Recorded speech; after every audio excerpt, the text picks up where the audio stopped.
మన ఆహారంలో చిరుధాన్యాలు విడదీయరానివిగా ఉండేవి. ప్రస్తుతం పేదల నుంచి ధనికుల వరకు పూర్తిగా పాలిష్ చేసిన బియ్యాన్నే ప్రధాన ఆహారంగా తీసుకుంటున్నారు.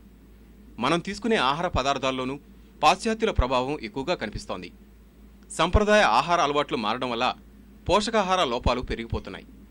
దీన్ని అధిగమించాలంటే మనం పండించే రాగులు, పెసలు, గోధుమలు, సజ్జలు, జొన్న, మొక్కజొన్నల నుంచి అతి తక్కువ ఖర్చుతో మంచి పోషకాహారం తయారు చేసుకోవచ్చని ఆచార్య ఎన్జీ రంగా వ్యవసాయ విశ్వవిద్యాలయం ప్రచారం చేస్తోంది. ఇందుకోసం అనంతపురం జిల్లాలోని లేపాక్షి మండలాన్ని ప్రయోగాత్మకంగా ఎంపిక చేసుకున్నారు. ఆహారము పోషణ విభాగం తరఫున మేము ఆర్గనైజ్ చేస్తున్నాము. దీంట్లో మేము అమెలేజ్ మాల్ట్ మిశ్రమాన్ని 3 నెలలు అందరికీ సప్లిమెంటరీ ఫుడ్గా ఇచ్చేదే కాకుండా తర్వాత కూడా దీన్ని వాళ్ళు ఒక స్వయం ఉపాధిగా ఈ అమెలేజ్ మాల్ట్ మిశ్రమాన్ని తయారు చేసుకొని ఆహార పరంగాను ఆర్థిక పరంగాను వాళ్ళు అభివృద్ధి చెందాలనే ముఖ్య ఉద్దేశంతో మేము ఈ గ్రామ సభను ముఖ్యంగా నిర్వర్తిస్తున్నాము.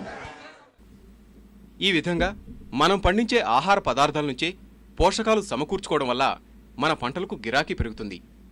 నీరు లేకపోయినా ఏదో విధంగా వరి పండిద్దామనే ఆలోచన రైతులు విరమించుకుంటారనేది పోషకాహార నిపుణుల భావన. అపార పోషకాలున్న సంప్రదాయ ఆహారాన్ని ప్రోత్సహిస్తామని వారంటున్నారు. దీని మీద ఒక విధంగా ఎడ్యుకేషన్ ఇవ్వడానికి, అంటే మనం ఎలాంటి సమయాల్లో ఎలాంటి ఆహారం తీసుకోవాలి, ఎలాంటి వయసు వాళ్ళకి ఎలాంటి ఆహారాన్ని ఇవ్వాలి, వాళ్ళకి అందుబాటులో ఉండేటువంటి ఆహార పదార్థాలని, గింజదాలని, పప్పు గింజల్ని, ఆకుకూరల్ని, పండ్లని వాడుకొని ఏ విధంగా తీసుకోవచ్చన్న అంశం పైన మేము చేయటం జరిగిందనమాట.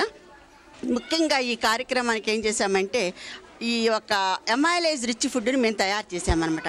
ఈ ఎమైలేజ్ రిచ్ ఫుడ్ అనేసరికి ఏమవుతుంది, మామూలుగా మనకి దొరికేటువంటి గింజధాన్యాల్ని, ఈ రాగులు అంటే గోధుమలు, ఇట్లాంటి వాటిని జెర్మినేషన్ అంటే మొలకెత్తిచ్చి తర్వాత కొంచెంగా వేయించేసి ఇప్పుడు ఈ విధంగా తయారు చేసినటువంటి ఆహారాన్ని మేము ఈ చిన్నపిల్లలకి, అంటే ఈ 5 సంవత్సరాల లోపు పిల్లలకి మేము ఇస్తున్నామన్నమాట. దీన్ని ఒక 3 నెలల పాటు ఈ కార్యక్రమాన్ని చేపడతాము. ఈ ఆహారం అంటే వాళ్ళు తీసుకునే ఆహారం కాకుండా అదన ఆహారాన్ని మనం ఇస్తున్నాం. మనం పండించిన ఆహారానికి విలువ చేకూర్చుకుని వాడుకోవడం వల్ల కుటుంబానికి అది మంచి పోషకాహారంగా ఉపయోగపడటమే కాకుండా రాగి మాల్ట్ వంటి ఉత్పత్తులను విక్రయించుకోవడం ద్వారా మహిళలు అదనపు ఆదాయం పొందవచ్చు. ఖమ్మం జిల్లా ఎర్రుపాలెం మండలంలో కట్టలేరుపై